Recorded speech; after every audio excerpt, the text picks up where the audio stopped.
Not conclusive yet. What is clear is that there are enough red flags to warrant further scrutiny. Paano po kami hindi magdududa, mga kaibigan? Pero nung binanggit ni Mayor sa hearing na ang nanay niya ay si Amelia Guo,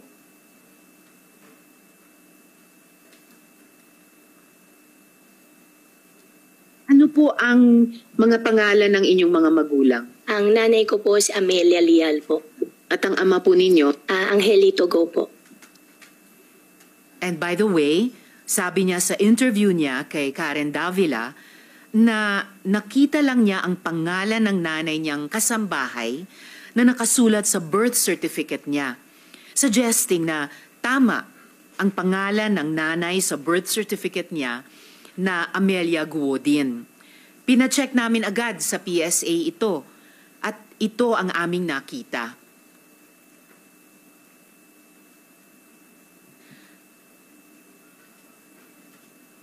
Tapos, nakalagay sa birth certificate niya na married ang mga magulang niya. Pero, no marriage record din. Mamaya, mas lalaliman pa natin ang pagtanong natin dyan because we will show that both her stories, the one in the May 7 hearing and the new one before Ms. Karen Davila, are riddled with holes.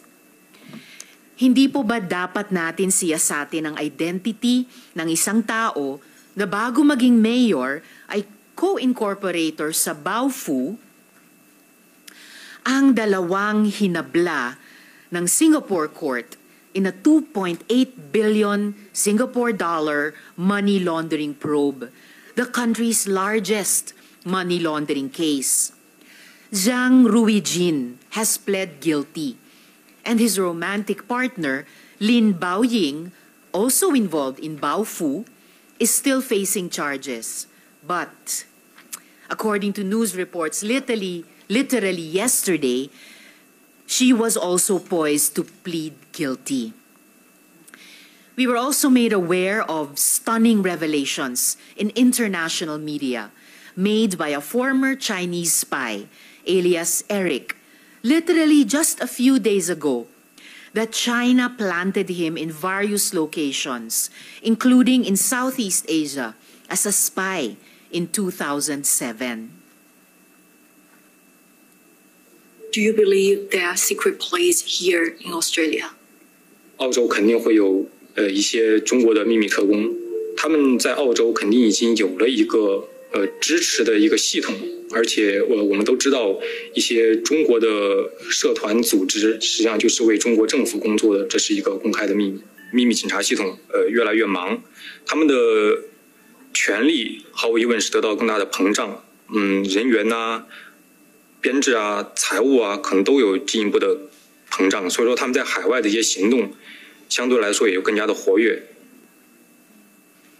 Si Mayor Alice Guo po, 2005 ang delayed registration of birth.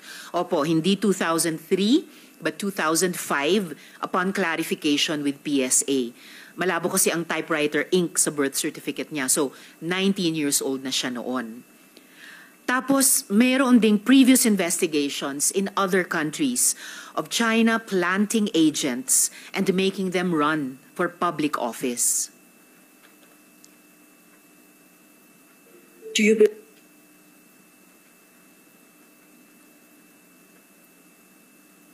I can tell you that I cannot recall. If, as is reported, that from 2003 to 2015, 12 years long, that if I can't recall, I can't be an active member. Why would we think exempted tayo? Why would we think that in light of the conflicting claims in the West Philippine Sea, magpapadala sila ng assets sa Australia, US, Cambodia, pero hindi sa Pilipinas? Nakagit-gitan nila sa karagatan? Ano tayo, special? Padami ng padami na po ang lumalabas na ebidensya. Transnational crime, money laundering, espionage. It is too early to rule anything out. How do we rule anything out when the documentary evidence throughout history demonstrates that united front operations of the Chinese Communist Party have links to triad groups and criminal syndicates. I'd just like to acknowledge the presence of Senator Sherwin Gatchalian. Salamat po sa pagdalo. Ito mismong Prince Group na ginamit na front ng former Chinese spy na si Elias Eric ay dawit sa scam hub operations. Hindi po ba tama na magtanong? Hindi po ba tama na magduda? Pero mga kaibigan, let me also take this opportunity to remind all of us, racism is never justified. Ang Pilipinas ay dapat manatiling bukas at mapagkandili sa mga taong sumusunod sa ating batas at walang hangaring masama, Pinoy man o dayuhan. I'd like to acknowledge the presence of Senator Raffy Tulfo. Salamat po. We will not condone making open targets of anyone just because of their foreign blood. Gaya ng wala din tayong problema sa mga anak sa labas o anak ng kasambahay na tinago o ano paman. I'm the sponsor of the Foundling Law at pinaglaban natin ang mga batang ipinanganak na walang ganap na identity. Pero kung sila ay nagpapapasok ng mga pugante, kung sila ay nakikipagsabwatan sa money launderers, kung sila ay nagtangkang tumakbo for public office na alam nila na mayroon silang disqualification, kung sila ay nagtatrabaho kontra sa ating pambansang seguridad, pagkukulang naman po namin bilang mga halal na lingkod bayan kung di namin ito maiging siyasatin. Is this mayor who was born on a farm, taught by literally one person from kinder to high school tapos hindi nag-college, a Chinese spy? A big-time money launderer? An enabler of scams and human trafficking? None of the above? One of the above? Or all of the above? Friends, the stakes are too high for this investigation not to be pursued. Marami pong salamat. I'd like to ask my colleagues if they also have opening statements. Senator Raffy, you have the floor. Good morning, Mr. Chair, Madam Chair. Senator Win Gatchalian, I've seen the transcript of the previous hearing in this committee pertaining to the investigation being conducted, and I saw also the videos wherein lumilitaw para bang teleserye itong buhay ni Mayor Alice Go. Blockbuster to kapag ito'y ginawa nating teleserye kasi fairy tale eh. Siya ay anak ng isang kasambahay na nabuntis ng isang mayamang Chinese and then pinalaki sa isang farm tapos nag-aral sa bahay, wala siyang kakilala mga kaibigan and then isang araw bigla na lang siyang naging mayaman. Unlike sa Cinderella, merong tinatawag na prinsipe na sumalo sa kanya. Dito, it seems to me that she did it on her own. Maraming butas po ako nakikita doon sa narrative ni Mayor Go. Nag-attend ako dito ngayon para bubutasan ko po. Marami po mga butas doon sa mga statements ni Mayor Go. Hopefully, I have some few questions na kailangan niya masagot. Kapag hindi niya masagot, doon makikita na meron po siya talagang itinatago. Hindi po kapani-paniwala, marami din po ako, Madam Chair, na request sa committee na ito ipapatawag. Unang-una, ipapatawag po natin ay yung pong midwife na nagpaanak sa kanya. Pangalawa po, nung magpa-file siya ng late registration, sino po doon kung saan siya nag-file ng late registration ang tumanggap.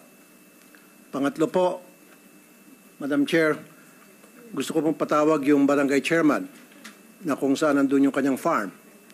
Kasi syempre, if you have a farm and it's not a backyard farm, it's a commercial farm, you need to get a permit para ma-aprobahan yung farm na yon. You have to get a sanitation permit, etc. Nais ko rin po patawag yung mayor na nag-endorse sa kanya na nag-last term na, and she was endorsed by that mayor to take his place. So, syempre, si Mayor, I'm sure, hindi naman siguro niya endorse itong si Mayor Go kung hindi niya kakilala. Patatawag din po natin yung BIR. Patatawag din po natin yung mga suki niya na pinagbebenta niya ng baboy. Patatawag din po natin yung mga tauhan niya sa farm. Kasi sabi niya, lumaki siya sa farm and she worked there for so many years or managed the farm for so many years. And of course, hindi naman niya pwedeng i-manage yung isang commercial farm all by herself. She has to have a lot of people. And who are those people? Hindi naman pwedeng sasabihin niya, hindi ko kilala yung mga taong yon. And of course, dapat marunong siya magkapampangan. Matanong ko lang muna, Mayor Go, marunong ka magkapampangan?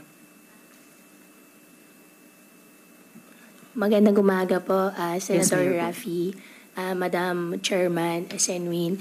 Ditakla mo po yung aking kapampangan po. Hindi klaro. Hindi po, konti lang Kaunti po lang yung po. alam ko po, konti lang po. Okay. Yun nga yun eh. Matagal ka sa Tarlac at nakahalubilo mo yung mga tauhan mo and all of these people that work under you, of course, they speak Kapampangan. And I'll tell you, I lived in Zamboanga only for 2 years, from kinder to grade 1, and yet, natuto ako magsalita ng Chabacano. And it's unbelievable on your part, and you live in that place up to now, and dealing with people, with your staff sa farm mo, at hindi ka natutong magkapampangan, konti lang. Ako, malawak ang Chabacano ko. And I only live in Zamboanga for 2 years. At a very early age. In your case, from start hanggang ngayon, nasa Tarlac ka na ang primary language doon ay Kapampangan, and yet konti lang. That's unbelievable. That's very amusing. Tell it to the Marines, sabi pa nga nila. So mamaya po, Madam Chair, Yes, marami Sen. akong Raffy. katanungan na sigurado kong pagpapawisan itong si Mayor Go. Bigyan po natin siya ng tissue at saka panyo. Maraming salamat po, Madam Chair. Salamat, Sen. Raffy. And at the proper time, bago tayo mag-suspend ng hearing mamaya, iimbita nga ng chair sa ating COMSEC yung mga dagdag na resource persons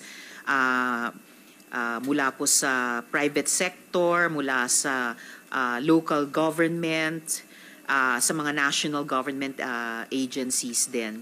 At pero para dun sa nais itanong mamaya at sa tumanggap ng late registration ni Mayor, we actually have here in the hearing today and can be questioned also later yung local civil registrar po ng Tarlac. So salamat po sa opening statement. COMSEC, paki-acknowledge yung ating mga resource persons at pasumpain yung mga hindi pa nanumpa nung nakaraan.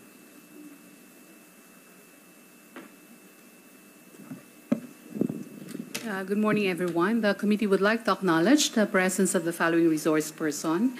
From the Presidential Anti-Organized Crime Commission, we have Undersecretary Gilberto Cruz, together with Director Winnie Guedato and Dr. Winston John Castro. From the Department of Labor and Employment, we have Mr. Jerome Lucas, Attorney Margaret Lapid Pule, Attorney Diane Corinne Ramos. From the Department of Foreign Affairs, we have Von Ryan Pangwi. From the Interagency Council Against Trafficking, we have Attorney Hannah Lizette Manalili. From the Philippine Statistic Office Authority, we have Engineer Marisa Grande, Attorney Eliser Ambatali.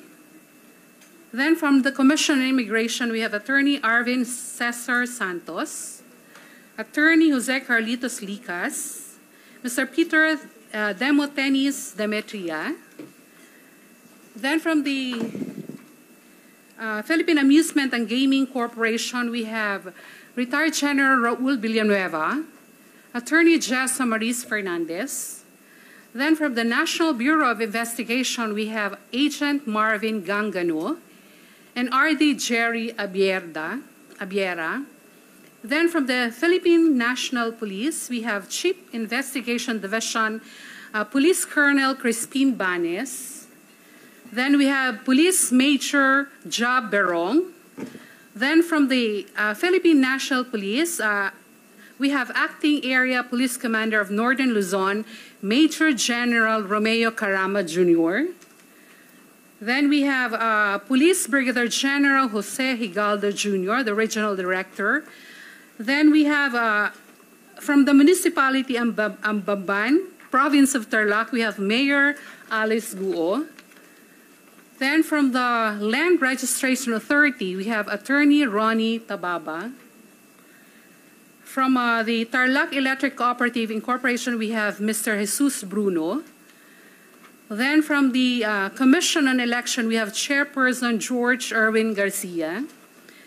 From the Clark Development Corporation, we have Vice President Gloria Victoria Yap Taruk and Assistant Vice President Rodin Perez. From the Anti-Money Laundering Council, we have Attorney Adrian Arpon and Attorney Richard Chan. We have the Municipal Assessor of Bamban Tarlac. We have Mr. Mar Antonio Tan. And we have the Civil Registrar, Local Civil Registry of Tarlac. We have Mr. Armin Leonardo Ibarra. Madam Chair, we invited Mr. Walter Wonglong, then the General Manager of Sung Yuan Technology, but he is currently detained at the Provincial Jail of Tarlac under the jurisdiction of the Province of Tarlac, manned by Warden Police Colonel Samuel B. Munoz. The committee wrote a letter requesting Warden Munoz to allow Mr. Walter Wonglong to appear on this committee. We also sent a letter invitation to Mr. Wonglong. Madam Chair, can I read the dispositive portion of the reply of Mr. Please do, Comsec. Okay. Inasmuch as we would like to bring the subject person deprived of liberty at the above-mentioned hearing, undersigned could not do so due to the absence of a court order. We tried our very best to apply and secure a copy of such, but I'm afraid that we would not obtain it in due time to due to time constraint. Further be informed that movement of PDL outside the jail premises requires a court order, as this entails a lot of paperwork to be submitted to the provincial government for the approval. In connection, the undersigned manifests and apologizes for the non-compliance on our part and has no intention to undermine the Senate's inherent power, but also consider the court's contempt if we will break the rules. Rest assured that we will comply if the honorable body will issue same order. The committee staff also went to Tarlac to deliver the invitation to the incorporators of Baofu, Mr. Chang Ruin, Bayong Lin, and Mr. Shang Wan. The invitation were received by the head of the security, Mr. Jimmy Alputan of Fontana, and another incorporator, Ms. Rachel John Malonzo Carrion. The invitation was received by her mother, Ms. Loida Carrion. We also invited the incorporators of Hongshin, Ms. Rowena Gonzalez Evangelista, but the others therein are non-existent. Ms. Rita Itorralde, the corporate secretary of Hongshin, do not live in that address. The invitation for Ms. Joy Castro was received by her nephew Brian Butin, and Ms. Telma Laranan. The president and treasurer of Hongshin do not live in that address. That's all for now, Madam Chair. Thank you, Comsec. Please extend the committee's appreciation to the warden of the provincial jail where Mr. Walter Wonglong is a person deprived of liberty. Of course, ginagalang naman natin yung pagsunod ng warden sa rules ng korte at yung prosesong dapat daanan muna nila kaugnay ng provincial government of Tarlac. So, in consultation with Senate Legal, the committee will the chair's asking the assistance of the COMSEC. Alamin po natin paano po tayo makapag-proceed para makuha pa rin yung testimony ni Mr. Walter Wonglong. By the way, bakit sila nakadetain? According to CIDG, there are cases filed against them locally. There are complainants. Right, salamat COMSEC. And then clarification, nung i-deliver yung invitation sa mga incorporators ng Baofu, ang tumanggap ay Head of Security ng Fontana? Rest in the Articles of Incorporation. Okay, Fontana, which is also a familiar name in the long-standing investigations of the Senate sa kabuuang Pogo operation. So very interesting.